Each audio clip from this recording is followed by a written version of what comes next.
Well, welcome everybody. If you can't hear me, raise your hand. I can see most people. Okay. Loud and clear. Loud and clear, great. So welcome. I think we have time since we have mostly presenters on and a couple parents that are guides. I think we have time to briefly kind of introduce everybody, but let me start by just kind of opening up our expectations and why we thought this was a good idea. There are several LEN trainees through JFK Partners, and I think we can officially call them audiologists now because they have all, if not graduated formally, have completed all the requirements for graduation from their AUD degrees. So bravo to you guys. They are still around with us though, and wanted an opportunity to provide something to the community. Since we are not as connected to, as audiologists, we're not as connected to our community as we would like to be this past few weeks. So we're trying to find opportunities to get reconnected and see if we can provide something in a unique way. And I believe the inspiration from this came from Dina from JFK, because the inspiration was, believe it or not, Garth Brooks. And Gina, when you introduce yourself, I'll let you chime in if you want to add anything about that. But so Garth Brooks inspired us to do this, and hopefully we can connect with families that might learn something, have information, but we also hope to learn something from our families as well. So please, I encourage everyone to be interactive. And again, we kind of have information that we would like to throw out there, but this is meant to be not just audiologists to parents, but also parents to audiologists. So hopefully we can make this interactive. I think everybody knows me, but I am Sandy Gabbard. I'm been an audiologist since the beginning of time. I am an audiologist at the Marion Downs Center. I'm also the discipline director for JFK Partners for Audiology. And we have been very lucky for the past several years to have training support for audiology students to get basically enriched education in working with children and families, particularly children and families that have what Maternal Child Health calls neurodevelopmental disabilities. And neurodevelopmental disabilities, hearing loss is in that realm, but also families of, that may also have children that have secondary diagnosis or maybe looking for a secondary diagnosis. So it's a great program. We are multidisciplinary. We work with JFK with many, many other professionals who have similar goals to our trainees. And again, they're just wrapping up their last couple little projects before they're off into the real world. And I'm going to ask the trainees to go next so we can kind of get that out of the way. And maybe Cassie, do you want to go first? Because you're up in the left corner for me, at least. Yes, I can go first. My name is Cassie. I am a graduate student at Washington University in St. Louis, and I did my fourth year externship at Children's Colorado. And Liz? Hi, my name is Liz, and I am a graduate or about to graduate from University of Colorado Boulder, and I did my fourth year externship at Denver Health. It's very nice to meet you all. And Emily? I'm Emily. I'm also a CU Boulder AUD student, just a few short days away from virtually graduating. I completed my externship at Children's Hospital as well. And I'm so glad you guys could join us today. And Annalise, who finally got on? I got it to work. My name is Annalise. I'm a graduate student that came from UT Austin, and I just did my fourth year externship here at the Marion Downs Center, and I'm really excited to be here with you all. And Dina, our trainee coordinator, do you want to say hi? Sure. Hi, everybody. It's fun to see everybody together, and looking forward to hearing a little bit of content from our trainees and learn from you all. So, and the Garth Brooks story just is that he's doing his live thing every Monday night.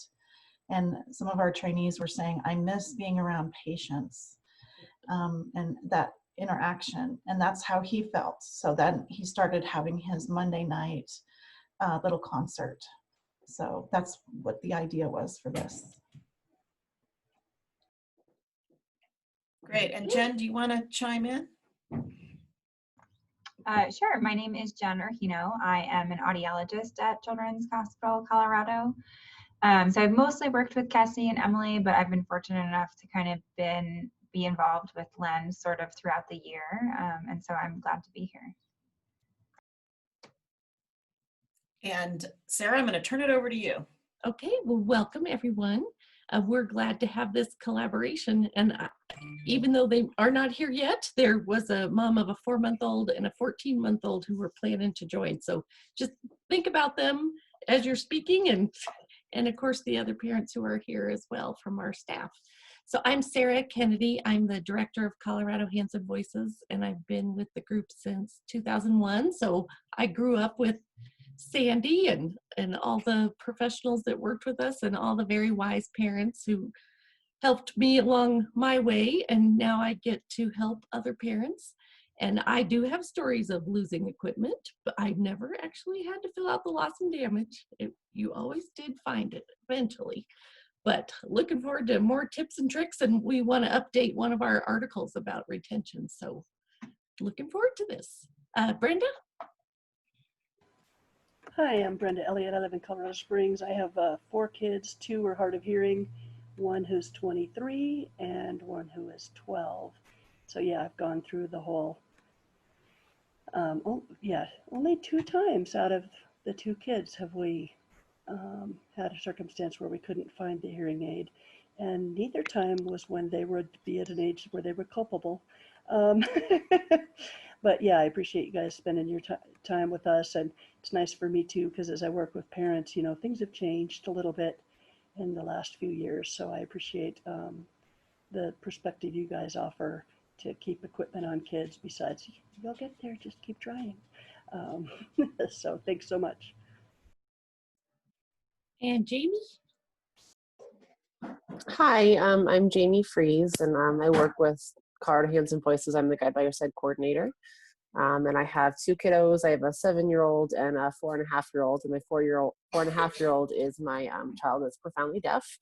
And the only thing that we've really lost are all the little pieces from the cochlear implants that, you know, he'd like to tear apart and hide in spots all over our house. That was always fun. And we were the bright parents that decided to get brown that blends in with our brown floors and our brown carpet and our brown couches. So we had fun with that, but I'm excited to hear what you guys have to say as well. Thanks for having us. And Marissa, if you'd like to introduce yourself, welcome. Hi, Jen. I miss you. Okay, so our son is 18 months this month, and he has 1 implant and 1 hearing aid. The hearing aid stays in fine, but the implant just continuously falls off. The magnet just falls off all the time. So we tried different ways, like different magnet strengths, and like those irritate his skin. So we just stuck with the lower one, and it just falls off. And he's also a toddler, so he's like jumping, climbing, spinning, whatever movement those toddlers do, and it just falls off. And so I don't know, Jen, how many times did the thing fall off in like a month or a day? It was like ridiculous. So I'm just wondering, like, how can I be more efficient? And so we wear a hat, like the pilot cap, and that seems to work. But you know, summertime's coming. I'm wondering if there are other options, especially if we're bimodal, and he's little. So that's what we're looking for. Wonderful. I want to, first of all, thank, this project started as a project with Emily and Cassie and Jen at Children's Hospital. And so they're going to share some of the things that they have learned, and they are working on things to more formally share with parents, but they have been looking far and wide for a while. on creative solutions for families. So I'm going to turn it over to, I think, Cassie, you're going to start first with Emily sharing her screen. Yes, perfect. Great. So in a moment, Emily's going to open up her screen and you'll be able to see, hopefully, the presentation. If you have any issues, just type something in the chat box. But we'll get started. Emily's going to start off first and we'll just be alternating, but everything will be on her screen. Can everyone see that okay? Great. Perfect. So as Cassie mentioned, we'll be discussing retention and full-time hearing aid use today. So part of the reason we wanted to talk about this is for so many of the reasons you guys brought up. It's hard to keep hearing aids and cochlear implants on for what's considered a full-time use. So we will dive right in. Just some more introductions, which we already did. So Cassie, Jen, and myself will be the ones who are taking the lead on this presentation today. To start off, we wanted to pose a question to you all. So what do you guys consider full-time use when using hearing devices with your child or family?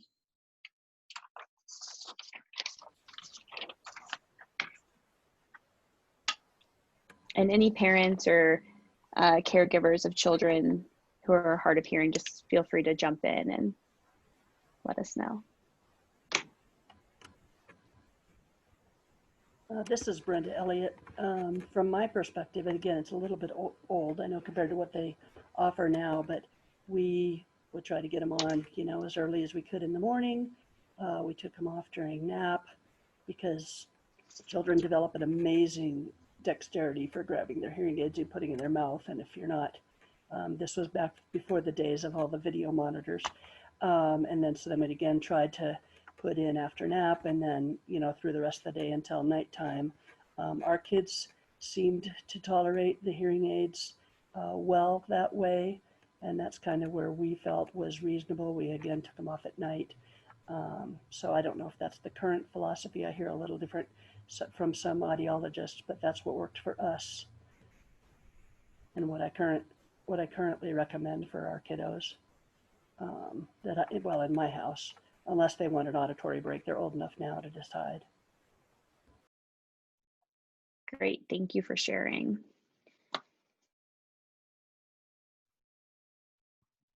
So a study by Park et al. Found that full-time use of cochlear implants was a better predictor of language outcomes in children than age of implantation. And Walker et al. Also found that children's language development benefits from consistent hearing aid use. Currently, full-time use isn't clearly defined, but as Brenda mentioned, most audiologists also counsel that children should be wearing their hearing aids at least 8 to 10 hours per day, or another way that we kind of phrase that is all waking hours. So as soon as their eyes open, we put hearing aids or cochlear implants on, and then as they're ready to shut their eyes for the day, we can take those devices off. One of the primary barriers to achieving full-time use that's consistently reported by parents and caregivers and audiologists is retention. So again, we're going to ask parents and families to speak up during this time and maybe just comment on what the biggest barrier to full-time use with your children that you've experienced. So as Marissa said, you know, with the toddler, jumping and climbing and spinning, all these things can make it really difficult to keep a hearing aid on or cochlear implant on like we'd like to.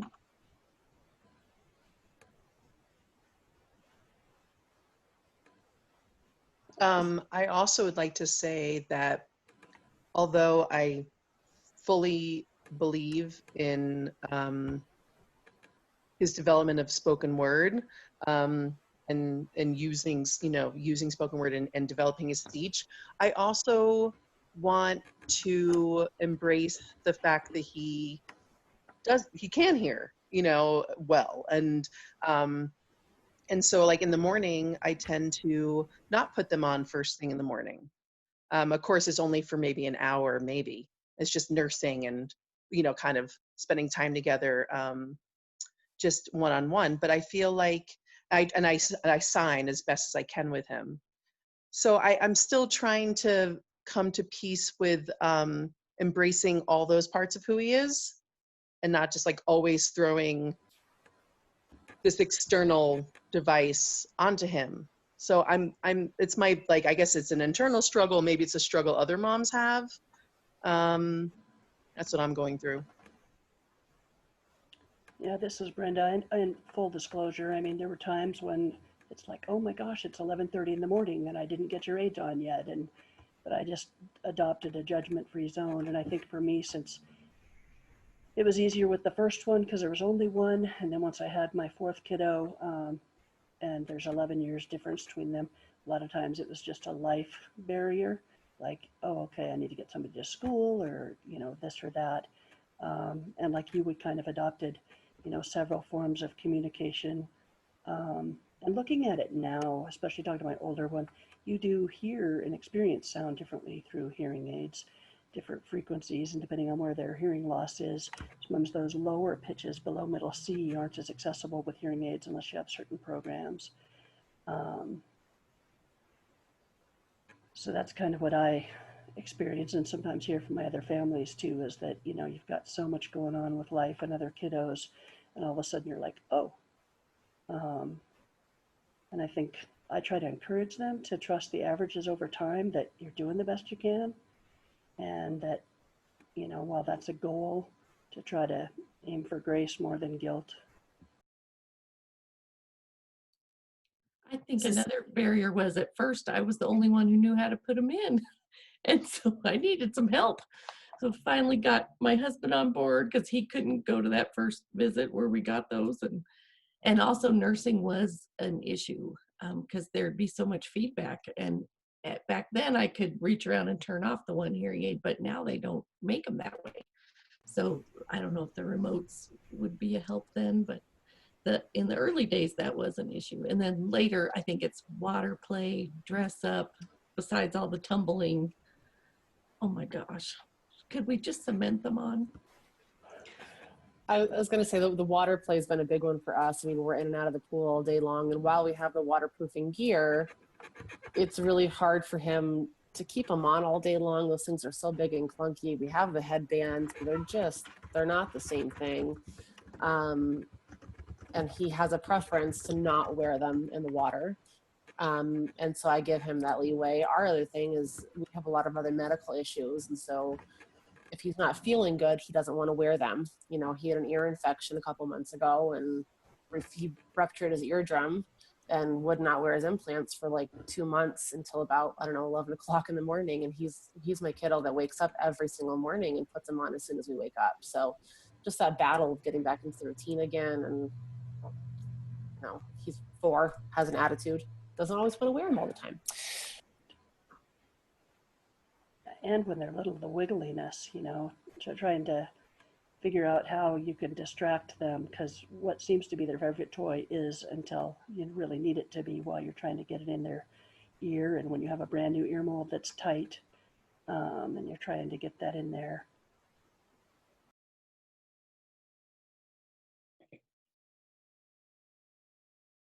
Thank you for sharing. I think everything each of you said was a really good lesson. I think as an audiologist, it's tricky because we get to be a little bit sticklers about wear time, but we know that it's definitely a process, and you are human, your children are human. It's never going to be a perfect system, and some days it'll be perfect, like great, and other days you might not put them into 11, and that's okay. You guys are each on your own journey. So thank you for sharing. And I really also appreciate the reminder of, you might be communicating with your children in other ways while they're not wearing them. And I value that reminder and really appreciate you guys continuing to communicate in ways other than just spoken language when they don't have them on. So that's really great to hear. Okay, I'm going to let Cassie take over for a little bit. Okay, perfect. So once Em extends the slide over, we're going to talk a little bit about retention options. So as audiologists, we have several retention options that we can share with families, especially if retention is going to be a concern with their younger kiddos, or if their child isn't as mobile as we would like them to be, just kind of having those helpful strategies to keep the devices on. However, I do want to provide a little disclaimer here. Not every retention option is meant for each and every family. So I'm going to go through a multitude of retention options that you can all find online. These are non-manufacturer specific. So Emily's going to go to the next slide and I'll show a few you might know. Okay, so the first, some hats and headbands. Hats, the Silk-Aware bonnet, the Breyer bonnet, and the Hearing Henrys are pretty popular. As you can see, they come in mesh, cotton, and then the Hearing Henry headband can be a little bit thicker, but there are thinner options for families as well. Has anyone used any of these options before for their kids? We've used all of them. Yeah. Okay, and that's what I hear a lot of. And what was your experience with them?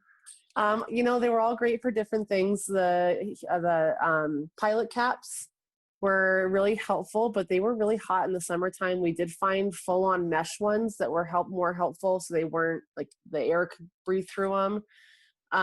Same thing with the Hearing Henry bands. Those things were so hot. So we've actually really, really liked the just real thin ones. And they seem to stay on really well, and he can put his own headbands on now. Perfect. That's good to hear. And I do find a lot of families do like the thinner headbands more than the thicker ones because of the heat. You know, it's an issue still here in Colorado, but I know other families that have used it in more hot, humid climates, and sometimes those kids just want to take it completely off. So I completely understand. On the next slide, what I'm going to show you guys is some ear mold anchors or some adhesives. So one of the most popular options that I've seen is the Safe and Sound clips. They clip on the back of sunglasses or glasses in general that kiddos can wear, and that helps the device kind of retain on the glasses. So if the glasses come off, yes, the hearing aids come off, but at least they're both attached to the same thing, is what I like to say. There's also the Safe and Sound straps. That specific company, you can make little cute names on the back to make sure you don't lose them, but that's another option some family use. And the most popular option I see is wig tape for both hearing aids and cochlear implants. For itty bitty babies, I think Jen will probably speak a little bit more to this, but I've seen it work for some kids and I've seen it not work for others. So these are all just options that are available to families.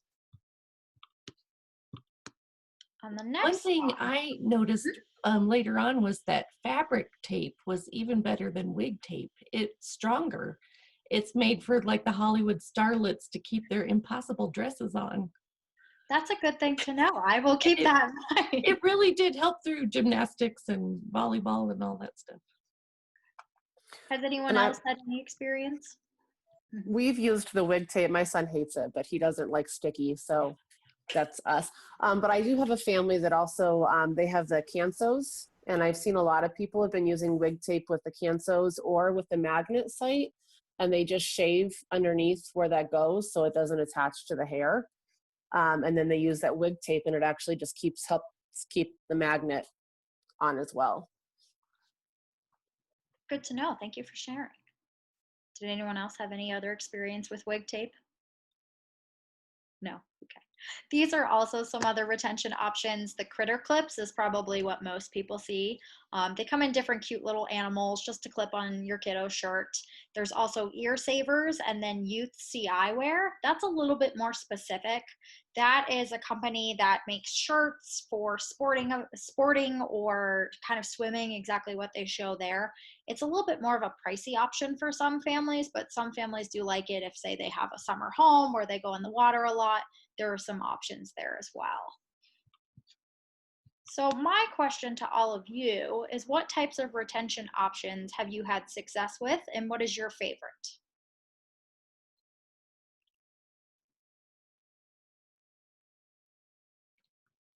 We did the ear clips to the shirt up until she was probably 4.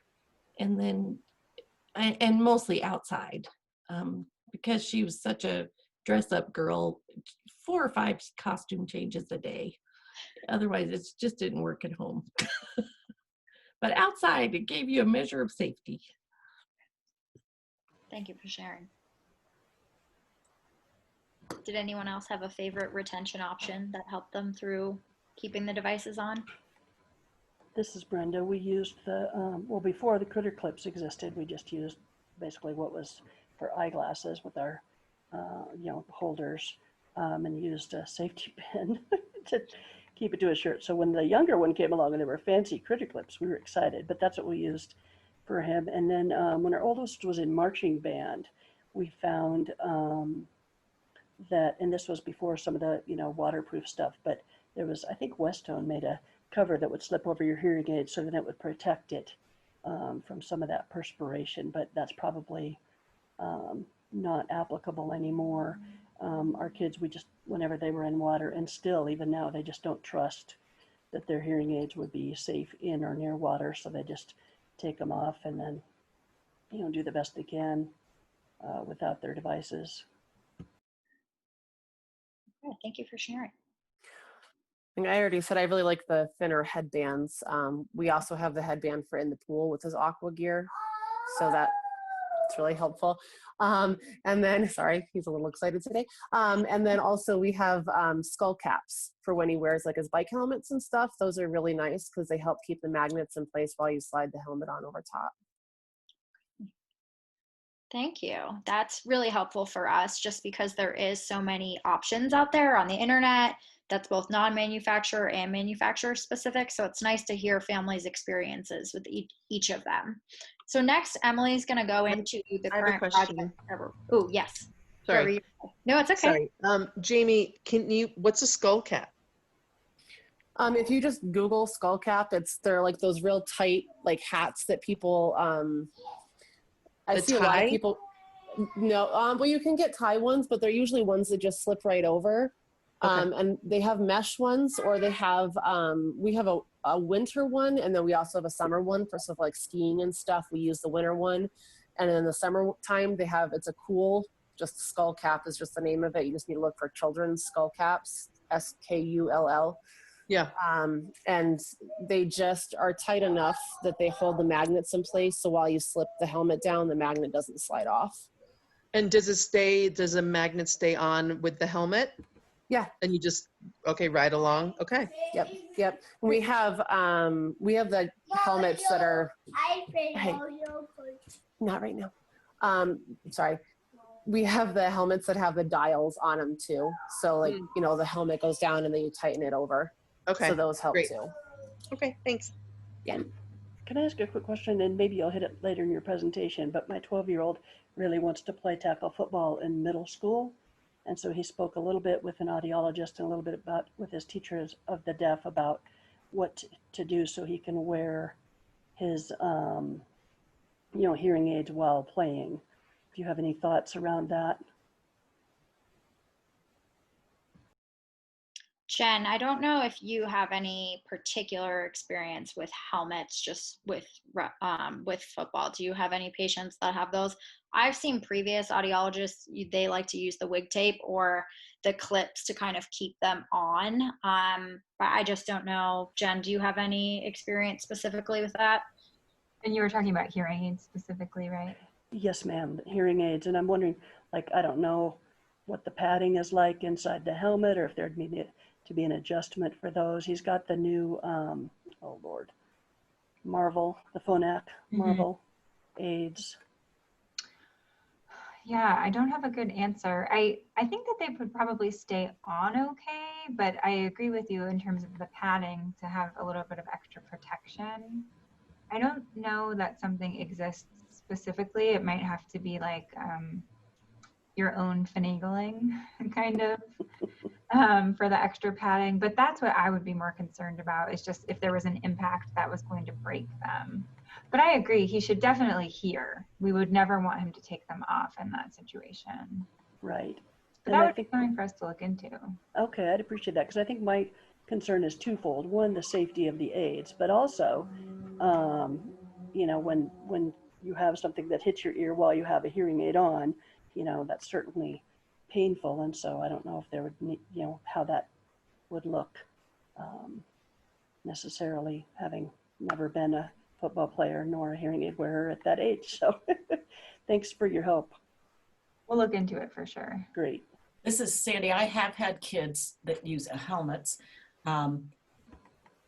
The football helmets usually have a lot of padding, and I think the challenge is sometimes, and you'd have to obviously get the school's permission, you might have to actually take an X-Acto knife and carve out a little place where the hearing aid sits, because sometimes there's actually too much padding.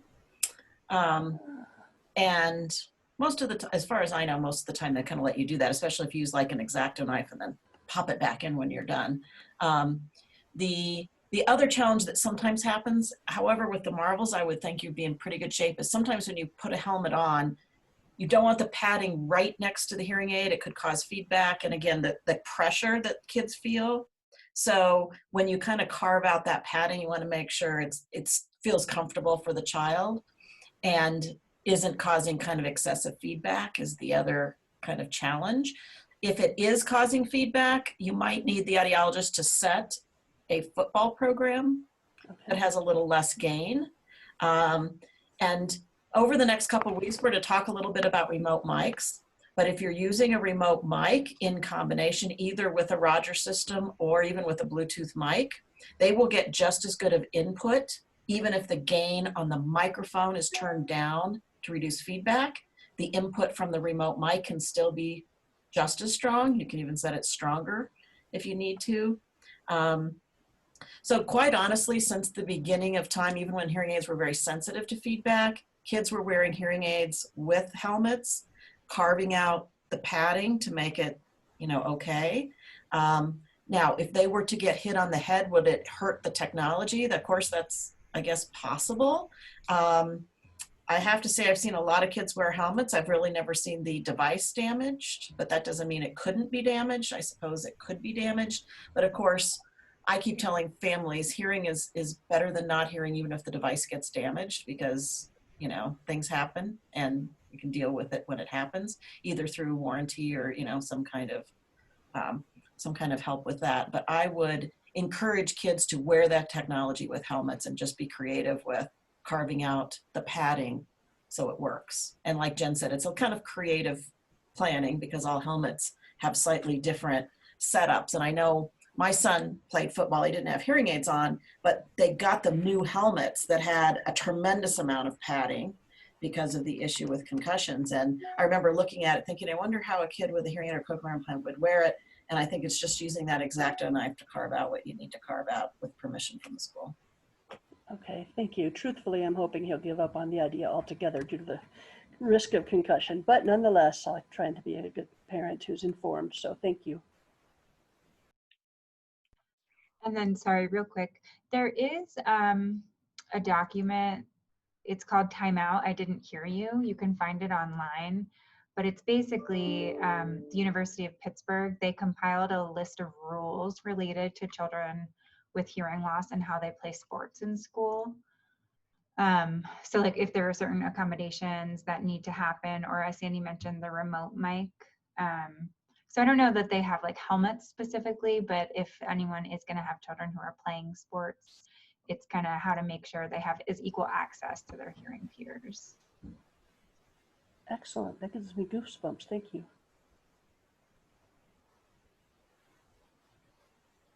Okay, so as Sandy mentioned, since we had to unexpectedly take some time off from clinic due to the pandemic, Cassie and I have been working on some different projects. And one of the ones we've been working on is this Children's Hospital Retention Project. And so it's currently ongoing. And the aim of that project is to create a retention document that lists all options and make it so these are open and accessible to families. So our hope is that we'll be able to obtain some funding so that we can purchase these different retention devices, and families can look through them and physically hold them and see what they look like, compared to us just telling you and then you having to kind of go out on your own and finding them. And just as a disclaimer, these options are both manufacturer and non-manufacturer specific, meaning that some of the hearing aid or cochlear implant manufacturers have their own retention options that they recommend. And then we also have these non-manufacturer ones that aren't related to a specific hearing aid or cochlear implant. Okay, so as Emily was mentioning, these are just a few of those non-manufacturer options. So a few adhesives. I talked a little bit about wig tape. It Stays on Amazon is something that a lot of families like to use, and then the different types of clips. So you can see those are the pricing that was pulled right directly from the website. So if you were interested in purchasing some of those are directly from the manufacturer there.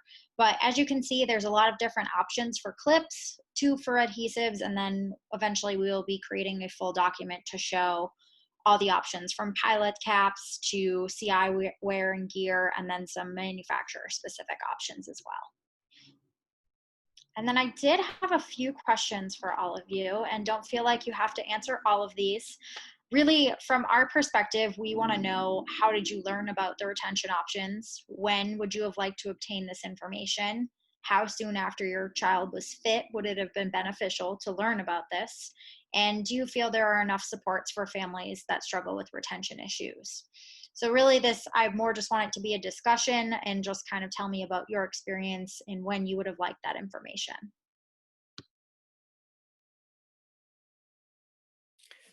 This is Jamie. I think for us, we didn't get it from our audiologist. We got it from, my son also has CMV. So we got it from our CMV support group prior to him being implanted. And that was really helpful as far as like the pilot caps go. I think a lot of it's just trial and error. You know, I know I hear a lot of people that like the wig tape. Like I said, my son hates it, just it's sticky. So, you know, having those options, and if you guys have them for families to look through, would be amazing. I have a lot of families that ask me about Nathan's headbands because he constantly has them on, like he never wears his implants without them. And so just having that information was really helpful prior to being implanted, but we've had to change it as he gets older too. So I don't think there's a really good time period for you guys to sit down and say, you know, these are all the options. You might just have to kind of play with it and see what the families want and need at that time. Okay, perfect. Thank you for sharing. We have had lots of information from the beginning. We have a really great audiologist named Jen Arino. Do you guys know her? She's great. So yeah, she provided a lot of information from the beginning. He was just a year. So she showed us the different options. I think it was, I don't know if you had them in the room. So it was still, it's, you know, we got, like, we put the headband on and it just doesn't work for us. You know, it doesn't fit his head. He's still little. And I think the biggest challenge we have is that we're bimodal. Like, is there anything bimodal? I don't know. Beyond the pilot cap, which we thankfully got from our chip provider, because I don't know if I would have bought one unless she gave it to us for free and was like, here, try this out. Like, that totally saved us. And then with the chip, the clips, I mean, that being in our hearing aid bag, I mean, my husband was like, let's try this. And I'm like, okay, great. You know, so I feel like, kind of like what Jamie said, you just do what you can with the different stages that you're in, because it can be very overwhelming, and they don't always work. You know, you could say all these things, but all these options, but it may not be the right one for the right time. So the only thing that I would say is that, like, just being realistic with parents. Like, this will fall off all the time. You will struggle. Like, I mean, you can say it, but I think I guess the parents have to go through it too, because the reality is that they fall off all the time. That's it. I can't say anything else. And I don't know how to do better besides the gear that we put on them. So maybe that is just the journey that we go on. No, I think you bring up a really good point. I think that as audiologists, like Emily was saying earlier, we're so much on this, okay, they have to be wearing the devices all the time. And, you know, as I've learned through a 4th year and going into being an audiologist, you have to cut families some grace, and you have to understand and meet a family where they are. And even if that device falls off 25 times in one day, and it may be more, I know we discussed that a little bit, it may be more, but you are actively trying to put it back on. And I think having all of these retention options can seem very overwhelming to families as well.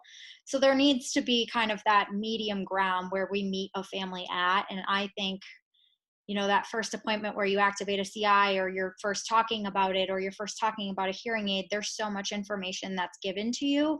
I think from our perspective, we're trying to make it easier for families and trying to gauge, when should I give this information to them when, you know, they have so much else going on. But I do appreciate your story, and I appreciate your honesty with it, because that's so true that, you know, we can say we have these options and they're going to help it stay on your head, but it's still going to fall off. And just being kind of working through that with each family and saying, okay, this didn't work, why don't we try this, and being open to those options. Thank you. And the only other thing I have to say, my other suggestion, is to have 2 people in the room, 2 caregivers in the room when you're giving information, because beyond being like an emotional mess of what I was, you know, my husband was like listening and really paying attention. And so when, like, it's just especially the gear aspect.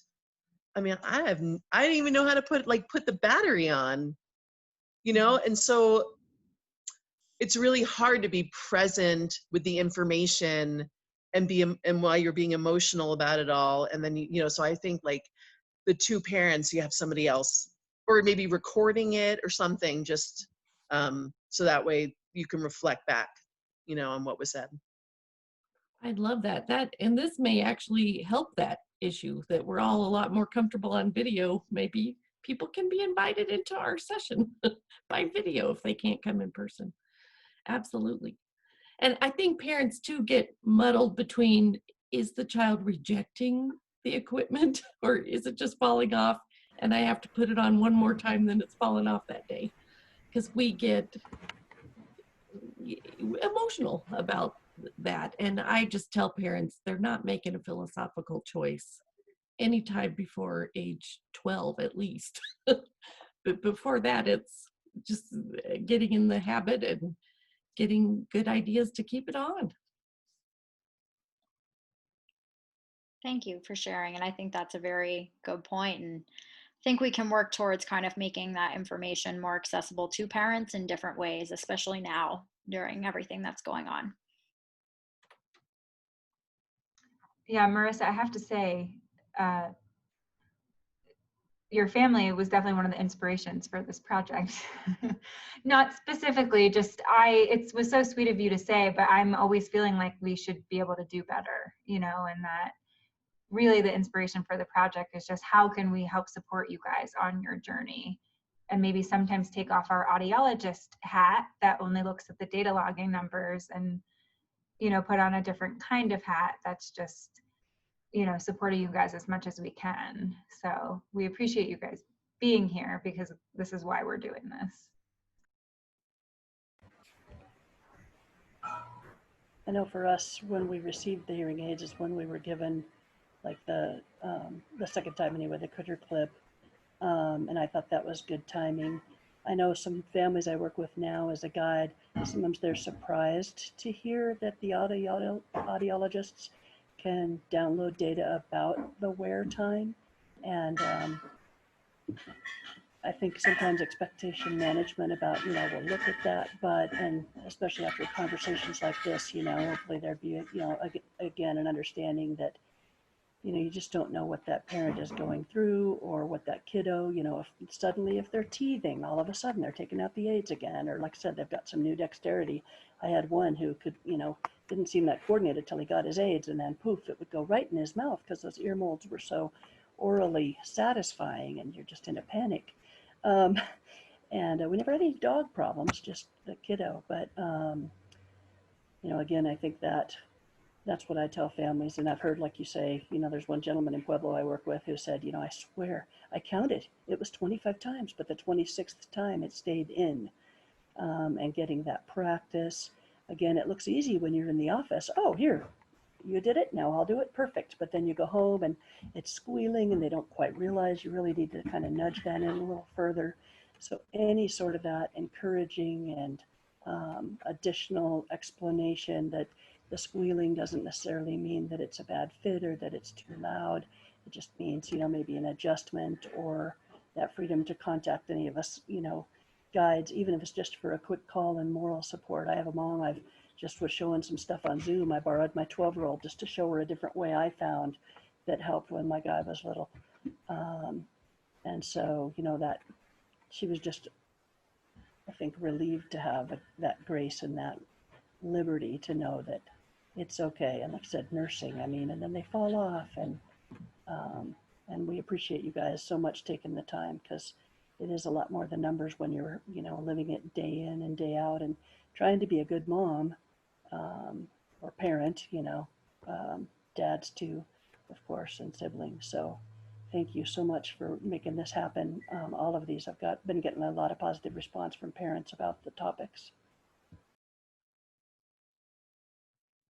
Good. We're glad to hear. And I think I can speak for all of us in saying that we really are trying to do it to improve kind of the quality of care that you get no matter where you go, because I think it's so easy sometimes for us to get caught up in making sure the programming's perfect, making sure the hearing aid and the mold fit perfectly. And we make it look so easy in the office to put it on and off. And I know even with battery doors, that can be a struggle once you get home. So I think just making those kind of little small things more accessible, and maybe, this pandemic is a way for us to make things more virtual and maybe providing videos. I think there's a lot that could happen in the field now with everything going on. And hopefully with this project, we'll be able to provide families with more access to resources that could help them.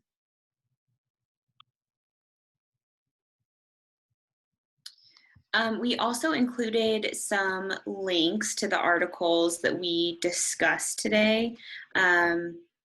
If you guys have some free time, they are really good and interesting articles, but I also know everyone's world has been kind of turned on its head right now. So we have just included these if you guys are interested. And Sarah, we'll touch base if you want to distribute this these slides, or I know we're recording it too, whatever works best. Sounds good. Yeah, Sarah, I will send these to you. And then once we get these up and going, we'll try and post them. And then we can look at the links and make it accessible to more families. Sounds great. Thank you so much. Do you all have any input for us as we move forward, having 3 more of these schedules of either what you'd like to see, what works, what topics, any input for us?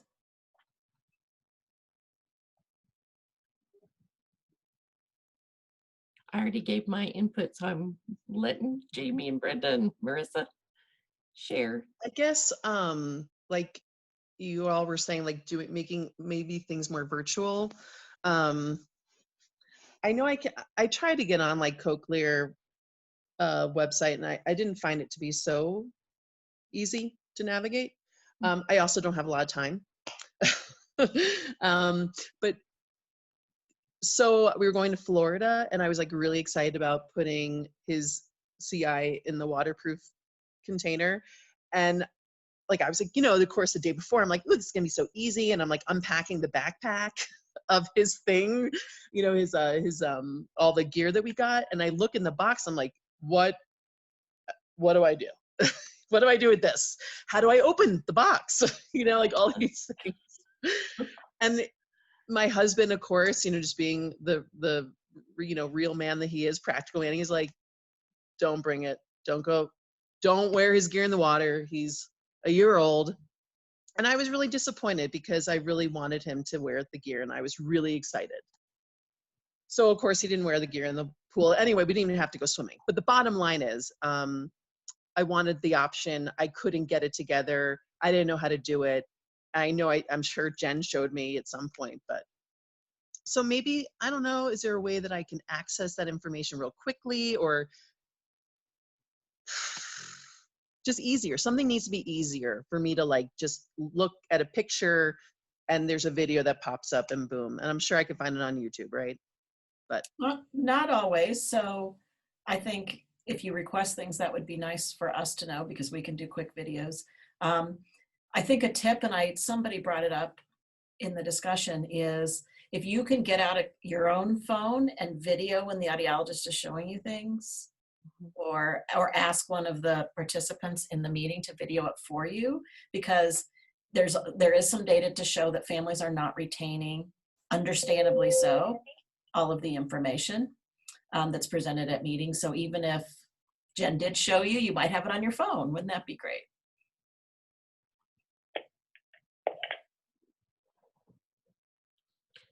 That's a good thought though, Marissa. Maybe we could come up with some scenarios where we could make little videos like that, and audiology as well, just so it was easier to find. It is overwhelming, those big manufacturer sites.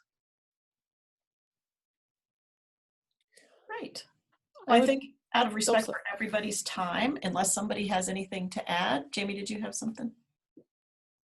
I was just going to say, if you guys are looking for something else too, it would be nice to get some, get some games or reward systems that you guys would recommend for kids that have a hard time getting their ears on in the morning. I know we got like magnet boards and stuff that we did at home that my son found fun, but maybe some different ideas if all the kids hit these little hurdles where they don't want to wear them right away. And some fun reward systems would be helpful. I like that. Good idea. Right. All right. I think we will conclude this session. Thanks, everyone. I think one thing we were absolutely successful at is sharing ideas with each other, going back and forth. So we will try to continue that format over the next 3 weeks. And if you all think of anything, don't hesitate to email Sarah in advance. She can share it with us if there's anything. The titles and the topics that you saw had a lot of input from Sarah, so I think it's already meant to be reactive to what parents might like. But obviously, as we have the session in real time, we want it to be reactive to the moment as well. And we'll try to stick to the time limit, but this was good. Thank you. Yes, we do like go over a little bit. This went over a little bit more. But anyway, out of respect for your time, thank you, everybody. Hope to see you all at another Tech Tuesday session. See you next week, maybe.